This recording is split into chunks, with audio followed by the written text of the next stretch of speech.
Ας περάσουμε στο τελευταίο μας θέμα που έχει να κάνει με την συνέντευξη που έδωσε στο κανάλι μας η διάσημη συγγραφέας Victoria Hislop.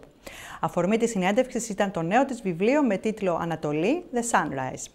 Η παρουσίαση του βιβλίου έγινε στο Ελληνικό Κέντρο Λονδίνου, όπου παρευρέθηκαν ο δήμαρχος αμοχώς του, κ. Αλέξης Γαλανός, ο οποίος απένιμε και αναμνηστική πλακέτα στη συγγραφέα.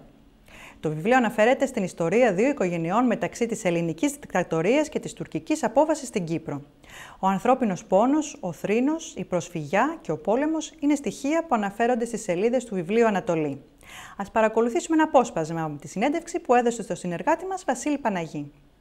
Το κύριο θέμα μας είναι το βιβλίο σου, το οποίο θα παρουσιαστεί την ερχόμενη Τρίτη στο Ελληνικό Κέντρο. This Tuesday coming, which is Sunrise. Sunrise. Ναι. Πολύ αισιόδοξο Αισιόδοξο. τίτλο. Ναι. Η Ανατολή του ήλιου. Ναι, Έτσι. αυτό είναι. Η Ανατολή του ήλιου. Λοιπόν, πες μου, where the idea came from to write about αμόχωστους.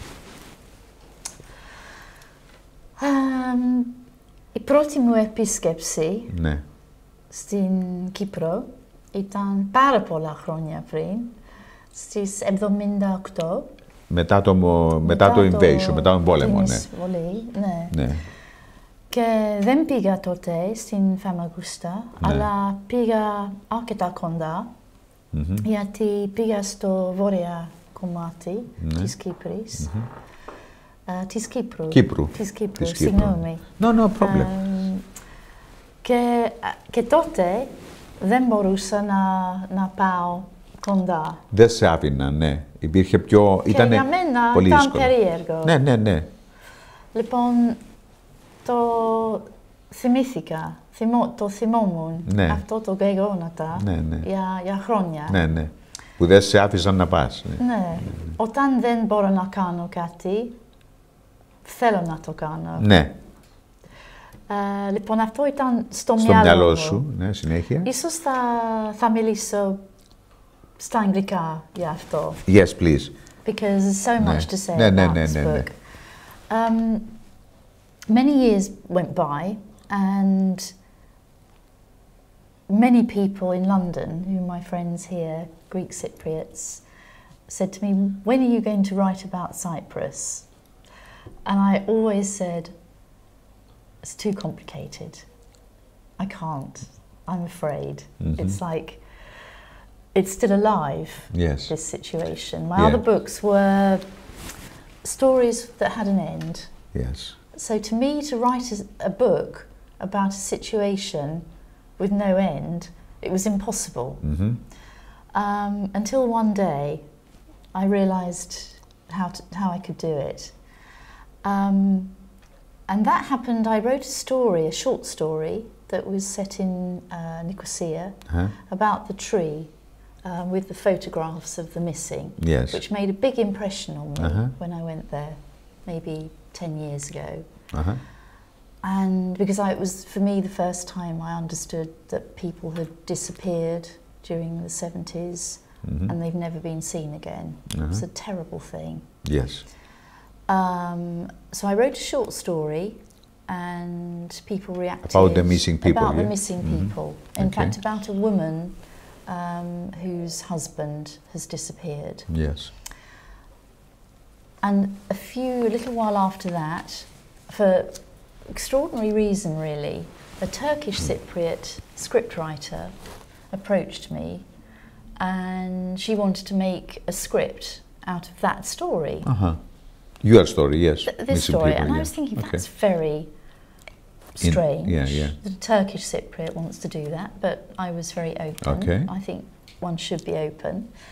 So I said, go ahead. And when I read the script, it was very close to what I'd written. And then at the end, we see my character, who's the Greek Cypriot wife, and she's looking at the photograph of her husband who's disappeared, and there's a dove in her garden. And the dove, we watch the dove, she describes how the dove flies and just goes onto the other side of the the division. The Green Line. Nicosia, yes. the other side Green of the Line, Green yes. Line. Okay. And the dove lands in the occupied territories. Okay. And there we see another woman who's very similar to the woman that we've just seen. And she's at a graveside. And the dove lands next to her. And that's where she finished the script. The script, yes. So I rang her immediately. I'd never met her. Yes. And I said, what's this about? I don't understand what you've done. Yes, because it's not what I wrote. This was something, you've added something, and I'm curious. Yeah. And she said, well, there are missing Turkish Cypriots as well. And I said, well, I didn't know that. Yeah. And almost the same day, I said, well, can we go to Cyprus together? She's a total stranger. I don't know, I was literally talking to her on the phone. Yes. And she said, I'd like to do that. I'd like to go to Cyprus. She goes from London, this lady? Yeah, she lives in London. Okay. So the story has continued with her. And we visited the north, and she took me to the places which are the memorials for the massacred Turkish Cypriots. And so my eyes were open to, in a way, both sides of this terrible situation that's happened.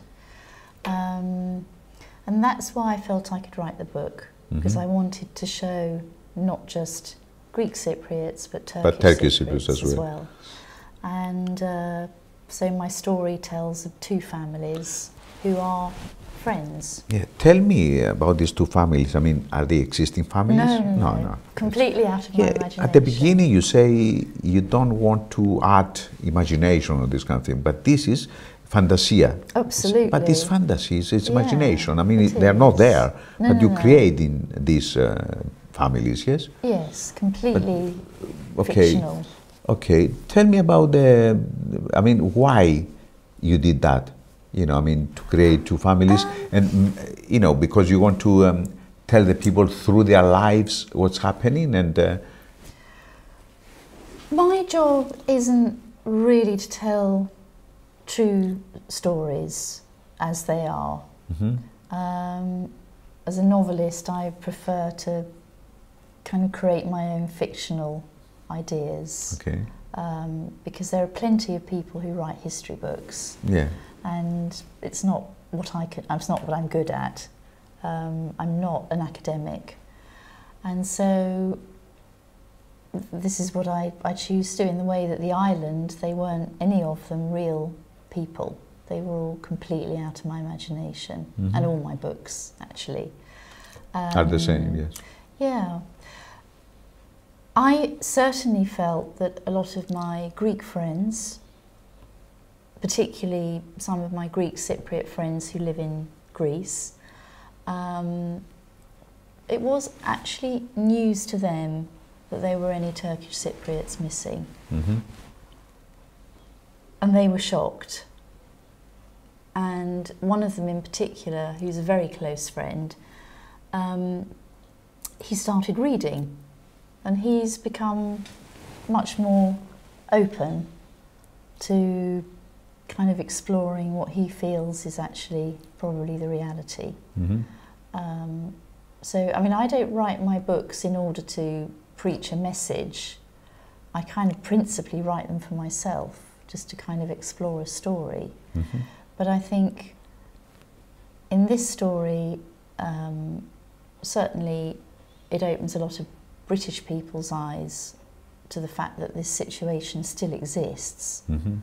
Do you think people who are reading your book, this particular book, Sunrise, do you think they're going to take it as something which is, let them know that the problem is there, but it can be solved, and Greeks and Cypriots can live together? Greek Cypriots and Turkish Cypriots, I think, Greeks and Turkish, sorry, they can live together, yes? Is this a message? I mean, can you see this message in your book? Yes, I suppose I can. It's a fantasy of mine. Yeah. But it's certainly a desire of many Greek Cypriots Definitely, and 100%, Turkish Cypriots. yes. You know, and I think one's always got to hope for a resolution. And we're watching many countries at the moment, more than in my whole lifetime, sort of melting down, and these terrible ethnic differences taking over people's lives, you know, and resulting in such horrendous and horrific incidents. You know, every day our front pages of our newspapers are showing what happens when people decide that their way of life or their religion takes precedent over another. Yeah, it's better than others, yes. So there's kind of it's obviously at the moment not leading to any bloodshed in Cyprus, thank God. Yes, yes. But it has done in the past. The most important thing with Cypriots, and this is what we have to emphasize, I think, you know, is that because we used to live together for a long time, and we used to have be friends, and we used to eat together, dance together, go to the weddings together, and both speak both languages, Turkish and Greek. You understand my point? Absolutely. So this is what it was all about. I mean, it was people who lived the same lives. Well, in Thessaloniki, I mean, when I was exploring the story of Thessaloniki, it was the most wonderful multicultural society with an equal number of Jews, Muslims, Christians at the beginning of the 20th century. Yes. And it's possible. It's possible, yeah. And, you know, I've met many Greek Cypriots and many Turkish Cypriots in Cyprus who are very sad. You know, they feel they could live together, but it's the outside powers, it seems. Yes, it's politics, always. Britain is not remotely without guilt. Αγαπητοί φίλοι τηλεθεατές, αυτά είχαμε για σας απόψε. Στο σημείο αυτό να σας υπενθυμίσουμε ότι μπορείτε να επικοινωνείτε μαζί μας τηλεφωνικά στο 020 82 92 70 37 ή μέσω της ηλεκτρονικής μας διεύθυνσης info@hellenictv.net. Επίσης, μην ξεχνάτε ότι πλέον μπορείτε να παρακολουθείτε διαδικτυακά, αλλά και από το Roku Box της ΙΤΑ UK, τις αγαπημένες σας ελληνικές και κυπριακές σειρές, τις τοπικές παραγωγές του σταθμού μας, 14 ελληνικά κανάλια από Ελλάδα και Κύπρο, αλλά και πολλές κινηματογραφικές επιτυχίες. Πριν όμως αποχαιρετήσουμε, ας ρίξουμε μια γρήγορη ματιά στις επόμενες εκδηλώσεις. Το Dance Academy της Αντιγόνη Τασουρή διοργανώνει Free Dance Workshop την Κυριακή 12 Οκτωβρίου στο Κυπριακό Κοινοτικό Κέντρο στο Wood Green. Το πρόγραμμα περιλαμβάνει Greek Dance, Salsa και Street Jazz. Τα μαθήματα αρχίζουν στις 4 το απόγευμα και θα τελειώσουν στις 6:45. Η είσοδος είναι ελεύθερη για όλους. Την ίδια μέρα, ο Σύνδεσμος Αποδήμων Λαπίθου, Καραβά και Περιχώρων Μεγάλης Βρετανίας διοργανώνει την ετήσια χορεσπερίδα και τον παραδοσιακό χώρο του Λεμονιού στο κέντρο Πένρις στις 5 το απόγευμα. Ο Σύνδεσμος Αμοχώστου Μεγάλης Βρετανίας διοργανώνει χορεσπερίδα το Σάββατο στις 18 Οκτωβρίου στους χώρους του Τρίου στο Palmer Screen. Αμέσως μετά ακολουθούν οι ταινίες «Συζυγικά βραχικυκλώματα» και «Το θαύμα της Μεγαλόχαρης». Τα προγράμματα που μπορείτε να παρακολουθήσετε το Σαββατοκύριακο είναι: αύριο Σάββατο στις 7:30 την εκπομπή «Ανέσπερον φως» που παρουσιάζει και επιμελείται ο πρεσβύτερος Σάββας Δαβίδ Βασιλιάδης.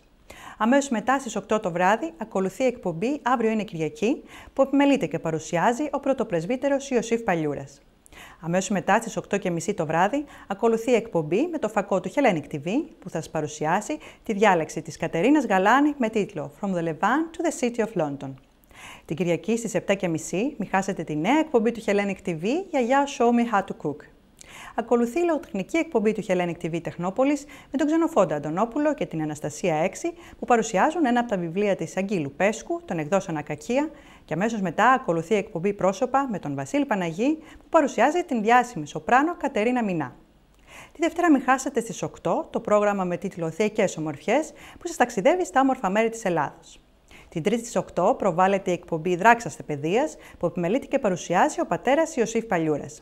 Την Τετάρτη παρακολουθήστε στις 7:45 την εκπομπή με το φακό του Hellenic TV που θα σας παρουσιάσει συνεντεύξεις από διαγωνιζόμενους και άλλους συμμετέχοντες του διαγωνισμού Show Me Your Talent Final που θα πραγματοποιηθεί την Κυριακή 19 Οκτωβρίου στο Midfield Theatre.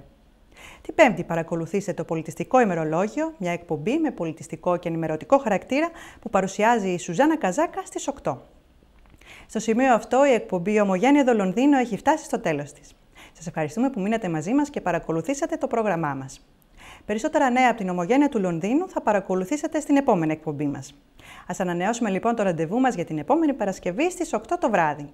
Μέχρι τότε να έχετε μια καλή εβδομάδα. Καλό σας βράδυ!